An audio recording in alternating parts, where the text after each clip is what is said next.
நேற்றிரவு மிட்டியாக்கொட பகுதியில் துப்பாக்கி சுட்டுக்கு இலக்காகி உயிரிழந்த பெண் மகதுரு இஸ்ருவின் மாமி ஆவார். இக்கொலை பாதாள உலக கரந்தினிய சுட்டாவின் வழிகாட்டுதலில் நடத்தப்பட்டிருக்கலாம் என போலீசார் சந்தேகிக்கின்றனர். காலி மிட்டியாக்கொட கிரிலகவெல சந்தியிலுள்ள ஒரு ஹோட்டலில் நேற்று 17ஆம் தேதி அன்று இரவு நடந்த துப்பாக்கி சூட்டில் பெண்ணொருவர் உயிரிழந்துள்ளார். உயிரிழந்த பெண் ராஜமெதுர வீதி தம்பஹிட்டிய மிட்டியாக்கொட பகுதியில் வசிக்கும் 48 வயதுடைய பெண்ணாவார். குறித்த ஹோட்டலில் அவர் காசாளராக இருந்துள்ளார்.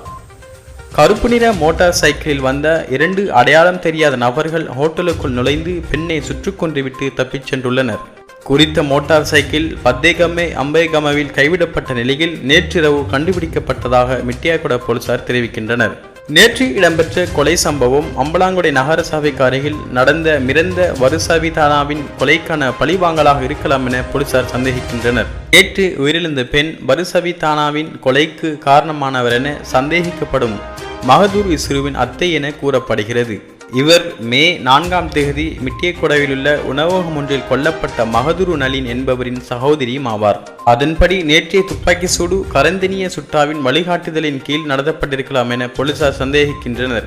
இந்த துப்பாக்கிச் சூட்டுடன் இந்த ஆண்டு இதுவரை ஒழுங்கமைக்கப்பட்ட குற்றவாளிகளால் நடத்தப்பட்டு துப்பாக்கிச் சூடு சம்பவங்களின் எண்ணிக்கை 104ஆக அதிகரித்துள்ளது. இதில் 55 பேர் மரணமடைந்துள்ளதோடு 56 பேர் காயமடைந்துள்ளனர்.